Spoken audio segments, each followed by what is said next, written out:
All right, let's dive right in. Today, we're looking at the Trump administration's farm policies, and we're asking a pretty tough question. Was this all about saving the American farmer? Or could it have been about creating a huge business opportunity for the Trump organization? Let's see what the evidence from our sources tells us. So, here's the core question we're digging into. Could these policies, the trade wars, the farm bailouts, have been a really strategic play? A way to get a hold of distressed American farmland? Now, the sources we've looked at suggest this could tie right back into the Trump organization's history in real estate. So, to really understand this, we've got to follow the breadcrumbs, step by step. Okay, first up, let's set the scene. We need to understand the environment that these policies actually created.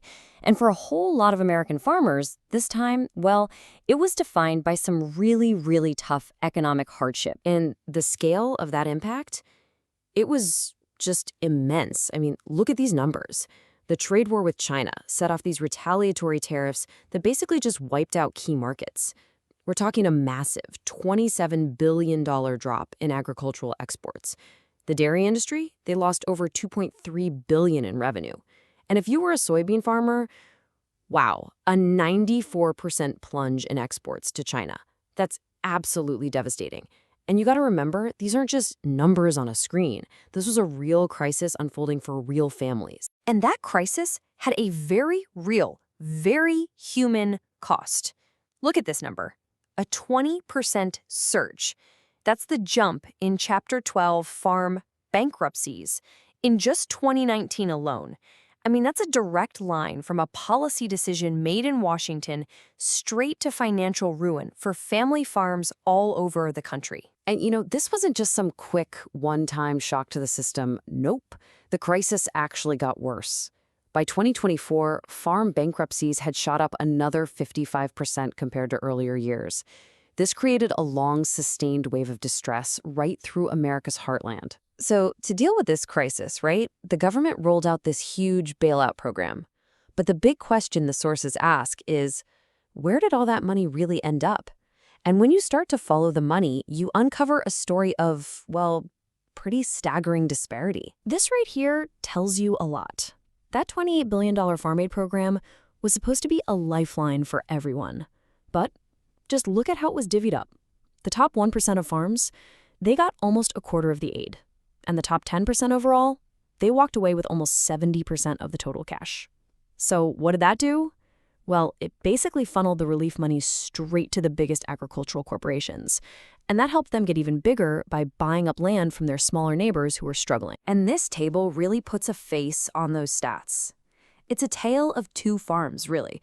On one side, you've got these corporate giants like JBS USA, a massive pork producer. They got $67 million in taxpayer money. But on the other side, you have family farms like the Crockett's in Minnesota who are forced to sell off parts of their farm just to stay afloat. This huge difference between who got rich and who got ruined, it's really central to this whole analysis. Okay, so let's recap where we are.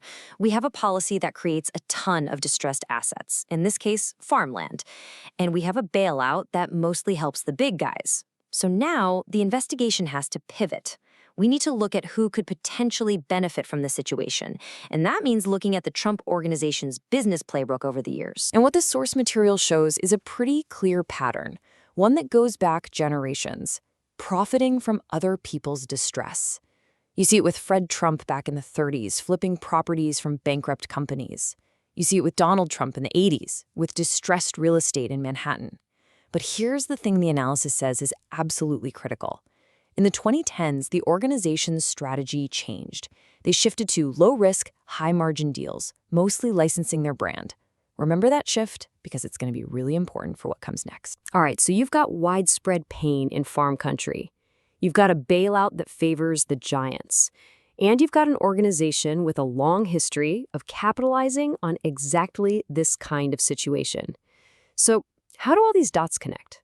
Well, the source material explores 4 possible scenarios. So the analysis looks at 4 potential ways someone could profit from all this. You've got some direct methods, like just going out and buying up the farmland. And then you have more indirect routes, like acting as a kind of broker, using allies as proxies, or just profiting as land values shift. Now, when you start weighing how likely each of these scenarios is, the analysis points out something really interesting. Yeah, buying land directly fits the family's history, but the sources say there's just no evidence they're focused on farmland right now. Instead, what they flag as highly likely is this broker deals idea. Why? Because it fits perfectly with that recent business model we talked about, the low-risk, high-margin one. So what is this broker model exactly? Well, think of it this way. It's about using your influence, not your own money.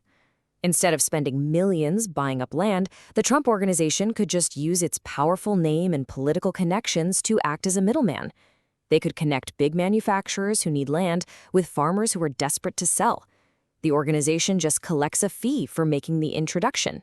It's all profit with almost no risk or investment.